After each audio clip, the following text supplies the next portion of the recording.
Muy buenas noches, queridos hermanos. Comenzamos en este momento. Ya hemos caminado sobre el tema que desarrollamos. Creo que ya hemos hecho un avance, una reunión, una charla, y está centrada en la realidad humana de Jesús. Porque nuestra vida puede estar asentada en las grandes manifestaciones espirituales y de pronto nos surge internamente un anhelo de imitarlo. Y podemos cometer el error de también animarnos a espiritualizarnos nosotros mismos. Y esto sería un recurso de nuestra propia carne, nuestra propia psiquis, nuestra propia mente, que sabiendo cómo lo han hecho otros, nos podamos amoldar y de pronto somos creadores de nuestra propia ficción. Y de pronto creamos a un Jesús puramente, sutilmente imaginario. Y después, cuando llegue el momento de tenerlo en cuenta para sobrellevar una prueba, para tener una palabra de explicación de quién es Él en tu vida, puede ser que te sientas vacío, porque ni el sentimiento, ni la ficción, ni la imaginación sirven para esto.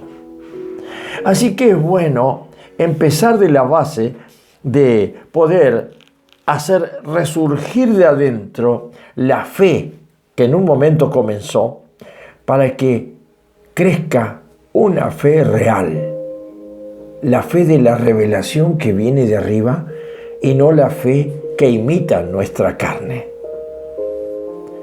Porque de pronto nosotros podemos tener mucha fe en Jesús, pero es todo un aparato religioso. Perdóname, hermano, si soy tan frontal, pero esto yo lo conozco muy bien. Podemos ser buenas personas, muy espirituales, pero faltos de la base esencial. Jesús, natural, siendo hombre, a algunos creyentes les espanta. No lo quieren ver, y que cuando Él vivió y después murió y fue crucificado, sus sufrimientos te dejan como consternado y te sentís así como dolorido, participando de su dolor, y toda una cuestión sentimental. Yo me recuerdo cuando salió hace algunos años el estreno de la película La Pasión. Me enteré luego que en algunos cines, porque la pasaron en cines, había gente que lloraba. No sé si eran cristianos o religiosos, pero solamente veían cómo podía este hombre soportar tanto sufrimiento. Y ¿cómo puedo decir? Lo transferían a su propia persona y les causaba una especie de dolor compartido. O sea que el campo y el área de las emociones nos puede llevar a concebir a un Jesús siempre tan elevado, espiritualizado, que de pronto lo creamos nosotros. Y les digo una cosa, mis hermanos, la carne, nuestra capacidad intelectual, nuestra capacidad afectiva, tiene el sesgo, tiene la cualidad de imitar los formatos espirituales. Por eso esta idea mía de hacerte, de guiarte, de llevarte por un camino de las consideraciones, ¿cómo vivió Jesús? ¿Quién era? hacerlo y verlo bien humano, para que después resalte la contrapartida de que en ese ser humano tan frágil, tan simple, tan real, tan inocente, surja de su interior una naturaleza divina. Y que de pronto no solamente eso, sino que de su interior te presenta, te habla y te dice, si no querés ser como Él. Manso, simple, humilde de corazón, para ser luego transformado en naturaleza pecaminosa, participando en la naturaleza divina, como lo dice en 2 de Pedro, ser injertados en la vid verdadera para producir sus frutos. Entonces, nuestra fe tiene que ser la fe que Él consumó, consolidó y terminó. Él caminó hasta la muerte creyendo. Entonces, cuidado con que imaginemos a ese Jesús superstar, superestrella. Jesús era un hombre común, como uno de nosotros. No tenía defectos, pero tampoco le averiguábamos demasiado. Vivía 33 años, él anduvo. Veamos ahora esto. En el aspecto espiritual no sabemos que tuviera ninguna formación cultural. El asombro que se manifiesta en diversos lugares sobre de dónde ha sacado su conocimiento de la Escritura y su sabiduría muestra que no ha tenido lugar tal formación. No estudió nunca, pero él actuaba como si lo hubiera estudiado porque todo lo sabía. ¿Y cómo lo sabía? Entonces comenzó a hacer la admiración de la gente. Pero ¿cómo éste sabe? Si nosotros somos del mismo pueblo. Lo hemos visto nacer y crecer a este chico de Nazaret. Y nunca fue a la escuela.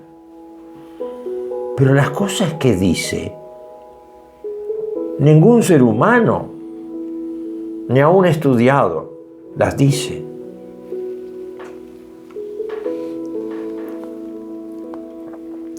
El modo de vida de Jesús es el del maestro religioso vagabundo. Mire qué definición que me encontré acá. Va de lugar en lugar según lo requieren las ocasiones exteriores, tales como una peregrinación a una fiesta o la necesidad interior de la hora. Él tiene marcado adentro. Por eso una de las cosas más importantes para mí es que todo cristiano vaya a los pies del Señor y le diga: Señor, móstrame tu plan sobre mi vida, para que yo vaya viendo y adelantándome a obedecer la hora de cada decisión que has tomado para que yo te sirva. Que ese servicio no sea mi hora, mi programa, sino que esa hora, que más que habla de hora, habla de tiempo. Que ese tiempo no sea yo el que lo programó. Señor, ¿qué programaste de mi vida en tu tiempo? Porque Jesús, ¿qué dijo? Los tiempos son del Padre. Nosotros usamos el tiempo como si fuera nuestro. Los tiempos son del Padre. Y él no sabía lo que le preguntaron cuando le dijeron: ¿y cuándo vas a restaurar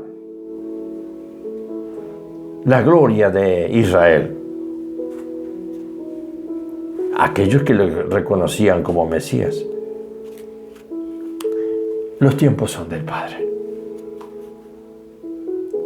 Qué bueno que nosotros pudiéramos decir: Padre, muéstranos tu tiempo, para que cada día yo sepa que lo que estoy haciendo está de acuerdo a tu beneplácito, que te complaces conmigo, como te complaciste a los 30 años con Jesús, para decirle en el bautismo en el Jordán: este es mi Hijo amado, en quien tengo complacencia, síganle a Él.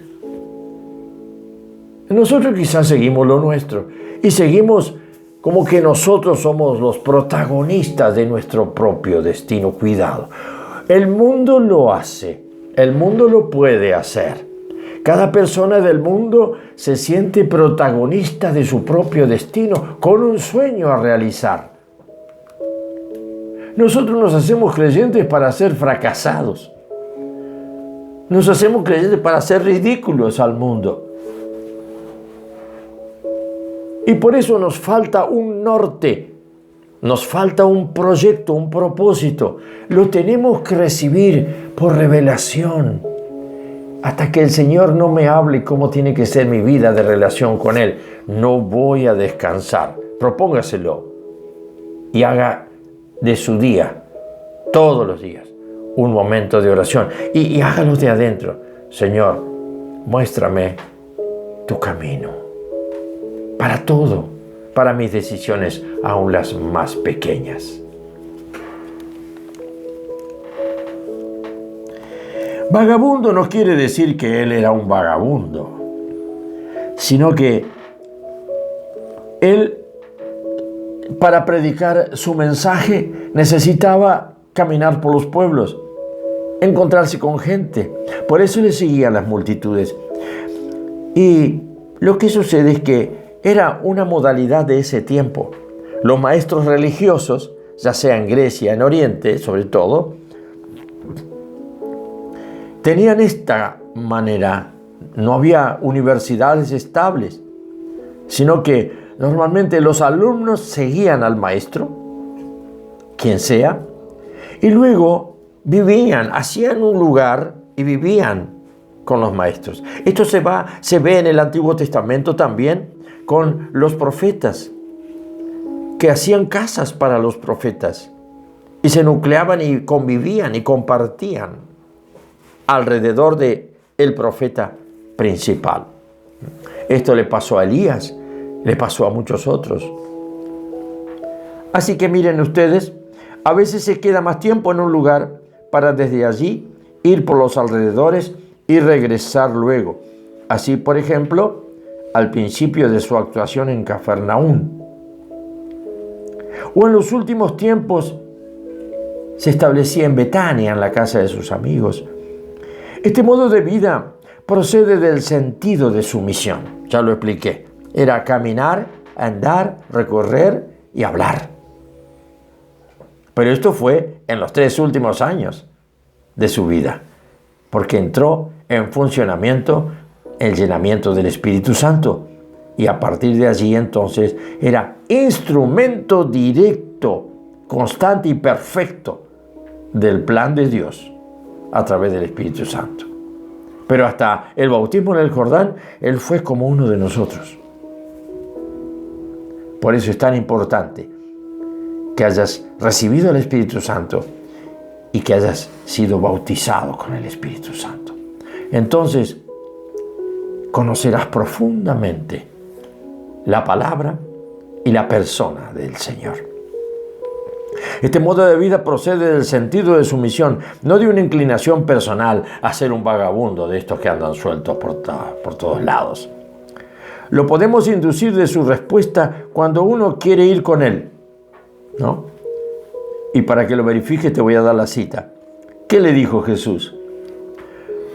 Uno que vino y le dijo: Señor, yo quiero seguirte, quiero ir a donde... Jesús le dijo: los zorros tienen madrigueras y los pájaros del cielo tienen sus nidos, pero el Hijo del Hombre no tiene dónde reclinar su cabeza. Mateo 8:20, para que lo medites. Cómo conceptuaba él la realidad de la vida de vagabundo, de giróvago, de andar.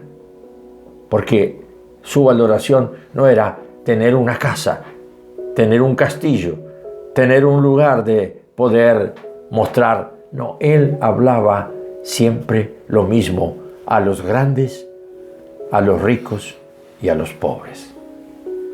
Que el Señor te bendiga y hasta la próxima.